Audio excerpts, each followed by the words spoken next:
tri-hebdomadaire La Météo, le très sérieux tri-hebdomadaire du très grand frère Dieudonné Mvan, que Paul Biya, le président de la République du Cameroun, a été distingué. C'était du côté de Marrakech au Maroc. C'était lundi soir dans le cadre justement des CAF Awards 2024. Le président de la République, Paul Biya, a donc reçu le prix de l'excellence.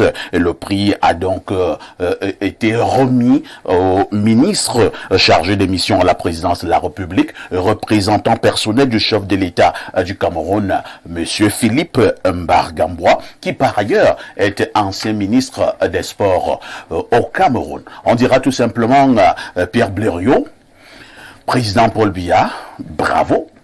Oui, il faut être honnête, hein. C'est vrai que les autres acteurs n'ont pas rendu au président Paul Biya ce qu'il a donné au football en particulier. Il a donné beaucoup au football. Ses collaborateurs ont été souvent des obstacles.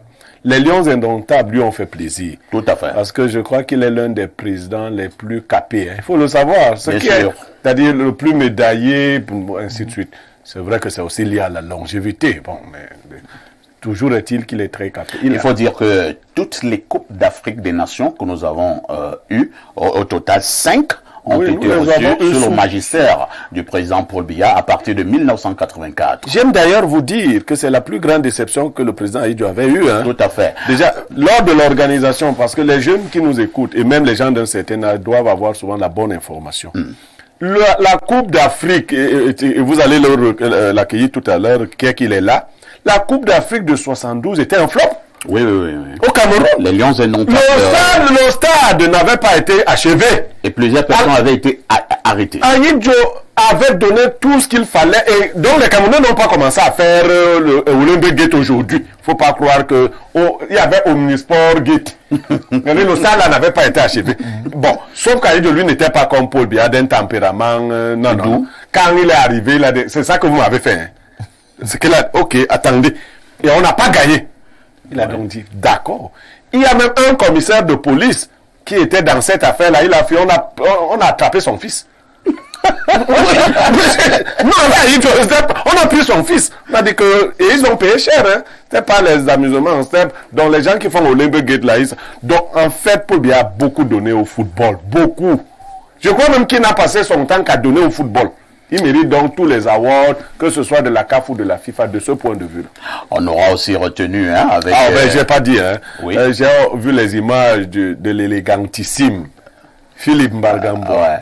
Voilà. Son frère et ami, professeur études, on l'appelle Philippe. Philippe. L'élégantissime. Hein.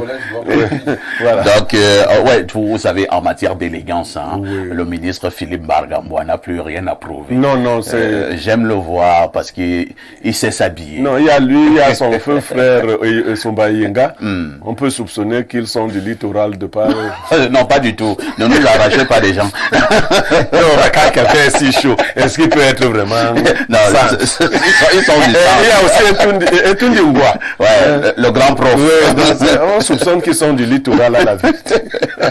On va accueillir Roger Kiek-Dekiki qui nous a retrouvés sur ce plateau. Roger Kiek-Dekiki, bonjour et bienvenue au programme. Bonjour et merci pour l'invitation. Je vous adresse mes félicitations pour le prix reçu à Douala. J'ai suivi avec beaucoup de plaisir. Et je vous avais dit ici que le travail acharné et assidu est toujours reconnu et se faire récompenser. C'est un travailleur sur des longues années qui parle.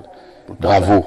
Hein, on peut dire ce qu'on peut dire, mais même nos enfants sauront que leurs parents ont travaillé. Tout à fait. Voilà. Alors, m'a fait la passe tout à l'heure. Oui. Je vais vous raconter quand même que... écoutez, hein. Allez-y. Depuis le collège Vogt de Yaoundé, on appelle ce ministre-là Philippe. Philippe. Son autre petit nom, c'est le beau garçon de Yaoundé. Ah oui. Parce qu'il a une touffe de cheveux, comme ça, là, ce que vous appelez, mon fils appelle la tapers. Mon fils qui est polytechnicien, quand je lui dis ça, c'est quoi? Il dit la tapers. Philippe a une touffe de cheveux. Il joue au basketball. Oui, parce qu'il faut dire que le jeu de Philippe, c'est qu'il c'est un ancien basketteur. Il a toujours aimé le basket. Je suis en train de vous dire. Et chaque fois qu'il marque un panier, il a un stock de serviettes blanches. Il marque un panier, il nettoie sa sueur à la serviette, il balance, les filles sautent sur la serviette. Ça, c'est Ça, c'est le vent. Bon, et là, il est au collège Vogt. Je mets un bémol sur la suite au collège Vogt, parce que c'est un phénomène. Et d'ailleurs, il vient au collège Vogt en voiture, coupée, etc. L'un des rares à venir, parce que le collège Vogt a fabriqué des phénomènes, des grandes légendes. Le grand bassiste Vicky Edimo est un ancien du collège Vogt. Plus tard, dans la génération de un très grand orchestre, les Caillou Band, les Thérèse Ngassa, tout ça, c'est le collège Vogt. Et donc, il est transféré à Liberman à Douala. Ouais. Même phénomène. C'est-à-dire que quand Philippe Mbagamboua est au match, les filles de Douala remplissent le stade. Les filles sont il a marqué un panier, il essuie, s'assure avec une serviette blanche, il lance aux filles. C'est l'euphorie. Et le prêtre lui demandera, mais qu'est-ce qui se passe, tu veux? Bon, je referme rapidement ces affaires parce que c'est des affaires...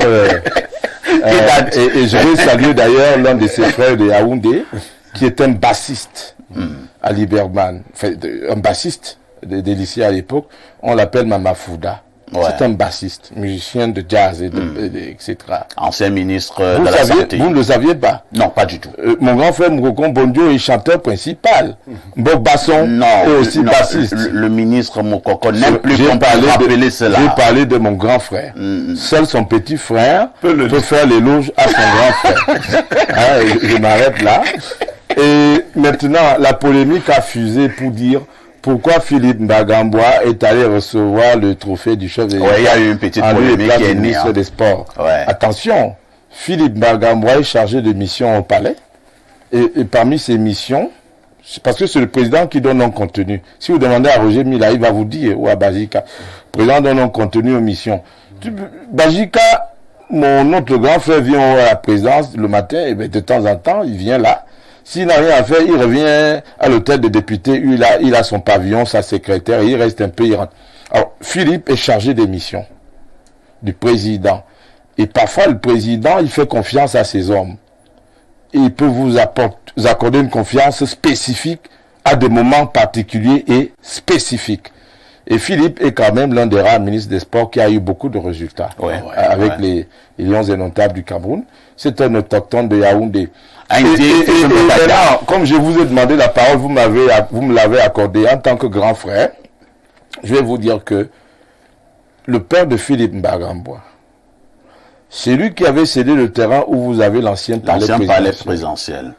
Alors, chaque fois que le président Ahidjo a cru devoir penser que il est n'importe où et qu'il ne sait pas que les autochtones sont là, le père Mboua vient avec un pick-up, il vient décharger les piquets et les bambous devant le palais présidentiel. Il a commencé à construire. Il envoie dire à Ahidjo d'enlever son palais, d'aller mettre à Gawa ou n'importe où, parce que lui, il veut construire. Ahidjo boit son Sivas et il rigole. Il dit, allez m'appeler le vieux. Et ça s'arrange comme ça s'arrange. Le père reprend ses piquets et ses bambous, il s'en va. Et ça, ce sont des histoires. Et je vous dis, attention, il faut faire très attention. Ça, c'est le père de le ministre Mbagamboua. Oui. Et c'est comme ça. C'est pour cela que d'ailleurs, Philippe, c'est un prince. Il n'a pas... il a beaucoup de terrain à Yaoundé parce que c'est ça. Maintenant, attends, je vous arrache aussi la parole. Vous êtes mon petit frère, je vous la donne. Et je vais à tout à la suite. Quelqu'un me rappelle. C'est important pour les téléspectateurs. C'est pour terminer avec le père du ministre Mbagamboua. Oui. On m'a raconté également une histoire. Elle dit que lorsqu'il finit d'aller faire ce boucan au palais présidentiel, et le président Ahidjo demandait souvent qu'on l'accompagne. Cette fois-là, il n'était pas là avec son véhicule. On prend donc un véhicule avec un chauffeur pour accompagner le papa du ministre Mbagamboua. Dès qu'on arrive avec le véhicule chez lui, le chauffeur veut tourner. Il dit, tu es fou, hein? Tu laisses ce véhicule-là, il ne bouge plus. D'ailleurs, il faisait mieux. C'est comme ça que il te donne un bon verre et on te fait quelque chose que tu manges. Il te dit, donne un peu la clé, je veux bien garer le véhicule. Et quand tu as terminé, il te donnera de quoi prendre un dépôt pour partir. et le président comprendra. Et le président restait tranquille. Le type Qu'est-ce que cela nous permet de comprendre? Et ça fait partie de l'histoire de ce pays. Je n'ai pas fini. Allez-y. Il y a des fausses polémiques aujourd'hui. Il faut respecter les autochtones. Il faut. Le président Ahidjo qui était d'une culture de ceux qui respectent les chefs. Bien sûr. Vous ne pouvez pas arriver et dire qu'il n'y a personne. Comme Yaoundé est devenu cosmopolite, comme Douala est devenu, on le respecte. Non, il faut respecter les propriétaires. Oui, tout à fait. Le président Ahidjo les respectait. Après, le président Biya fait pareil. Hein. Tout à fait. Oui, chez lui, il respecte, même ici à Yaoundé. Tout à fait. Le président Yaoundé, il avait la lance et le tam-tam. Voilà.